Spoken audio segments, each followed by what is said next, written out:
C'est pas vrai. Si vous voulez lire un vrai livre d'histoire, lisez Howard Zinn, Histoire populaire des États-Unis. C'est un bouquin qui va vraiment vous laisser sur le cul. Plus que celui de Chomsky sur le complexe industriel, c'est quoi un bon livre pour toi? Les mecs comme vous, moi, j'en reviens pas. Vous dépensez tout votre fric pour vous entourer de plein de putains de livres qui font chic, seulement c'est jamais les bons. Et c'est quoi un putain de bon livre, Will? Eh ben, c'est le bouquin qui vous décoiffe. Ah oui. Bonjour à tous et à toutes, bienvenue sur la chaîne YouTube Martinellen. Et aujourd'hui, on va faire un épisode principal. On va continuer la lecture du livre de Daniel Guérin sur l'anarchisme. Et après avoir, comment dirais-je, publié sur... C'était, ouais, sur l'horreur de l'État, c'est ça le dernier truc, le dernier chapitre, paragraphe. Donc ouais, je compte aussi envoyer 2 ou 3 chapitres, vu que suivant les passages, c'est plus ou moins long, par exemple. Donc voilà, quand je compte mettre les épisodes principaux, je compte en mettre 2 ou 3 suivant si c'est long ou pas. Comme ça, on enchaîne beaucoup plus vite. Et puis voilà quoi. Et puis comme ça, on lit pas un bouquin dans l'année quoi. Enfin, à un moment donné, il faut qu'on envoie. J'ai encore 4000 livres encore en stock. Donc à un moment donné, si tu veux, on a intérêt un peu à manger le turbo, Billy. Donc voilà. Donc après la violence de l'État, nous allons parler de sus à la démocratie bourgeoise. L'anarchisme dénonce plus âprement que ne le fait le socialisme autoritaire la duperie de la démocratie bourgeoise. On reviendra sur la notion de socialiste autoritaire. L'État bourgeois démocratique baptisé nation ne paraît pas moins redoutable à Steiner que l'ancien État absolutiste. Steiner, bon voilà, anarchiste individualiste, je ferai un épisode simple basique sur lui, promis. Le monarque était un bien misérable monarque comparé au nouveau à la nation souveraine. Nous avons dans le libéralisme que la continuation de l'antique mépris du moi. Certes, beaucoup de privilèges ont été extirpés avec le temps, mais exclusivement au profit de l'État, et pas du tout pour fortifier mon moi. De l'avis de Proudhon, la démocratie n'est rien de plus qu'un arbitraire constitutionnel. C'est par une ruse de nos pères que le peuple a été programmé souverain. En réalité, il n'est un roi sans domaine, le singe des rois qui, de la grandeur et de la munificence royale, ne conserve que le titre. Il règne et ne gouverne pas. En déléguant sa souveraineté par l'exercice périodique du suffrage universel, il renouvelle tous les 3 ou 5 ans son abdication. Le dynaste a été chassé du trône, mais la royauté a été conservée, tout organisé. Le bulletin de vote entre les mains d'un peuple dont l'éducation a été volontairement négligée est une supercherie savante dont seule profite la coalition des barons de la propriété, du commerce et de l'industrie. Mais la théorie de la souveraineté du peuple contient en elle-même sa négation. Si le peuple tout entier était vraiment souverain, il n'y aurait plus de gouvernement, plus de gouverner. Le souverain serait réduit à zéro. L'État n'aurait plus la moindre raison d'être, il s'identifierait avec la société, il disparaît dans l'organisation industrielle. Oui, je sais que tu vois le livre, La société contre l'État, Pierre Karl, s'il te plaît. Baisse. Dis-le moins fort. Pour Bakounine, le système représentatif, loin d'être garanti pour le peuple, crée et garantit au contraire l'existence permanente d'une aristocratie gouvernementale contre le peuple. Le suffrage universel est un tour de passe-passe, un leurre, une soupape de sûreté, un masque derrière lequel se cache le pouvoir réellement despotique de l'État fondé sur la banque, la police et l'armée. Un moyen excellent pour opprimer et pour ruiner un peuple au nom même et sous le prétexte d'une soi-disant volonté populaire. L'anarchiste ne croit guère à l'émancipation par le bulletin de vote. Proudhon est, au moins en théorie, abstentionniste.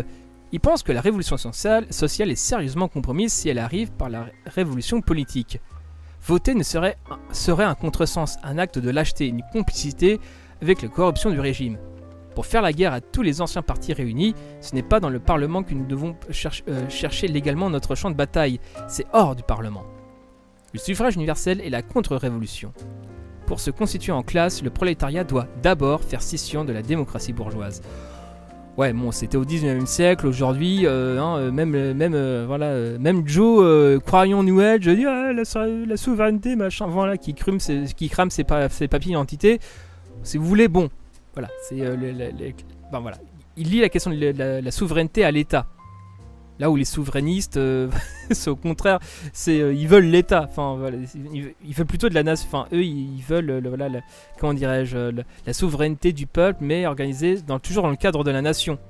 Bon, à un moment donné, quand t'es vraiment souverain, la nation nique sa race, quoi, quelque part. Enfin bref. Mais à cette position de principe, Proudhon, le militant fait de nombreuses entorses. En juin 1848, il se laisse élire député et prendre un moment dans la glu parlementaire. 2 fois de suite aux élections partielles de septembre 1848 et l'élection présidentielle du 10 décembre de la même année.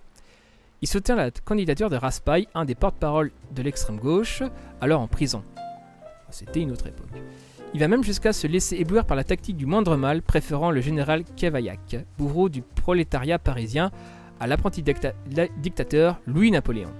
Beaucoup plus tard, aux élections de 1863 et 1864, il préconise certes le vote par bulletin blanc, mais à titre de manifestation contre la dictature impériale et non par opposition au suffrage universel qui baptise maintenant principe démocratique par excellence.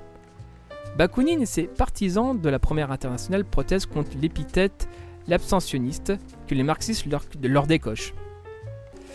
Le boycottage des urnes n'est pas pour eux un article de foi, mais une simple question de tactique. S'ils affirment la priorité de la lutte des classes sur le plan économique, ils n'acceptent pas qu'on l'on dise qu'ils font abstraction de la politique. Ils rejettent pas la politique, mais seulement la politique bourgeoise. Ils ne condamnent pas la révolution politique si elle devait précéder la révolution sociale. Ils ne se tiennent à l'écart que des mouvements politiques qui n'auraient pas pour but immédiat et direct l'émancipation complète des travailleurs. Ce qu'ils redoutent et dénoncent, ce sont les alliances électorales équivoques et les partis du radicalisme bourgeois type 1848 ou du type Front Populaire, comme on dirait aujourd'hui. Faut se remettre dans l'époque, le bouquin a été écrit dans les années 30, faut se remettre un peu dans le bain. Ils apprennent également que les ouvriers élus députés, transportés dans des conditions d'existence bourgeoise, cessant d'être des travailleurs pour devenir des hommes d'État, deviennent des bourgeois et peut-être même plus bourgeois que les bourgeois eux-mêmes. C'est un peu comme je sais pas, à l'usine quand j'ai connu des gars qui à la base étaient des simples grouillots, puis voilà, on leur colle 2-3 responsabilités, on les met un peu comment ça s'appelle, pas à contre-mettre, mais voilà, tu vois l'image, bah ils deviennent encore plus plus radicaux que les anciens, tu vois. Bon, enfin bref, c'était ça. Cependant, l'attitude des anarchistes à l'égard du suffrage universel est loin d'être cohérente et conséquente. Les uns considèrent le bulletin de vote comme un pis-aller. Il est aussi parmi eux des irréductibles pour lesquels son utilisation est damnable, quelles que soient les circonstances, et qui en font ensuite une question de pureté doctrinale. C'est ainsi que Malatesta, à l'occasion des élections du cartel des gauches de mai 1924, en France, se refusa à toute concession. Il conviendrait que, dans une certaine circonstance, le résultat des élections pourrait avoir des conséquences bonnes ou mauvaises, et que ce résultat dépendrait parfois du vote des anarchistes, surtout lorsque les forces des formations politiques opposées seraient presque égales. Mais qu'importe, même si si certains petits progrès étaient la conséquence directe d'une victoire électorale, les anarchistes ne devraient pas courir aux urnes. Pour conclure, les anarchistes se sont maintenus toujours purs et restent le parti révolutionnaire par excellence, le parti de l'avenir, parce qu'ils ont su résister à la sirène électorale. Ce qui est vrai. L'incohérence de la doctrine anarchiste en cette manière sera illustrée notamment en Espagne en 1930. Les anarchistes feront front avec les partis de la démocratie bourgeoise pour renverser la dictature Primo de Rivera. Ouais, quand même, bon, c'est pas un absolu non plus, ça va, pour renverser un dictateur, on peut on peut faire des entorses, je pense. L'année suivante, malgré les abstentionnistes, leur abstentionnisme officiel, ils seront nombreux à se rendre aux urnes dès lors des élections municipales qui se précipiteront le renversement de la monarchie. Aux élections générales du 19 novembre 1933, ils préconiseront énergétiquement l'abstention électorale qui amènera au pouvoir pour plus de 2 ans une droite violemment anti-ouvrière. À l'avance, ils prendront soin d'annoncer que si leur consigne abstentionniste devait amener la victoire de la réaction, ils répondraient en déclenchant la révolution sociale. Faut se calmer. Les anarchistes, ils doivent compter sur les deux d'une main. Un anarchiste, en théorie, même si tous les anarchistes ne votent pas, ça changera rien en fait. Faut arrêter un peu ces conneries, quoi. C'est une masse qui, en termes critiques, ne pèse rien, quoi.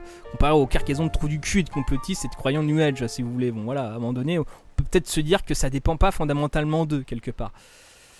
Révolution sociale. Et qui tendront de faire, peu après, mais vraiment et au prix de nombreuses pertes, morts, blessés, emprisonnés, lorsqu'au début de 1936, les partis de gauche s'associeront dans le Front Populaire, la centrale anarcho-syndicaliste sera fort embarrassée sur l'attitude à prendre. Finalement, elle se prononcera, mais du bout des lèvres, pour l'abstention et sa campagne sera assez tiède pour n'être point entendue des masses, dont, de toute manière, la participation au scrutin était déjà acquise. Bon. Après, il y a les circonstances. En allant aux urnes, le corps électoral fera triompher le Front populaire de 163 députés de gauche contre 181. Il est à noter que les anarchistes, malgré leur attaque endiablée contre la démocratie bourgeoise, admettent son caractère relativement progressif. Même Steiner, le plus intransigeant, lâche de temps en temps le mot de progrès. Sans doute, concède Proudhon, lorsqu'un peuple passe de l'état monarchique au démocratique, il y a progrès. Et Bakounine, qu'on ne pense pas que nous voulons faire la critique du gouvernement démocratique au profit de la monarchie. La plus imparfaite république vaut 1000 fois mieux que la monarchie la plus éclairée. Le régime démocratique élève peu à peu les masses à la vie publique. Vraiment peu à peu, voire limite pas du tout. Enfin bref. Ainsi se trouve démentie l'opinion émise par Lénine selon laquelle certains anarchistes professeraient que la forme d'oppression est, indifférente au prolétariat. Et du même coup, se trouve écarté les soupçons exprimés par Henri Arvon dans le petit livre sur l'anarchisme que l'antidémocratisme anarchiste puisse se confondre avec l'antidémocratisme contre-révolutionnaire. Quand même, ça me semble être une distinction quand même assez importante, Billy. Donc voilà, c'était sus à la démocratie bourgeoise, et donc voilà, c'était le côté abstentionnisme des anarchistes qui n'est pas une règle fixe, qui n'est pas un dogme en soi. Par exemple, si j'avais Marine Le Pen ou Mélenchon, bon, je voterais Mélenchon quelque part, tu vois, mais je sais très, je me retournerais, tu vois, parce que le coup de couteau dans le dos, il est vite arrivé, quoi, quelque part. Même si je sais très bien que Mélenchon va trahir. Ce n'est pas une question de quand, ce n'est pas une question de si, c'est une question de quand. C'est aussi simple que ça. Et bref, donc voilà. C'était la lecture du livre de Daniel Guérin sur l'anarchisme. C'était Martine Eden en direct du Goulag. Bisous à vous.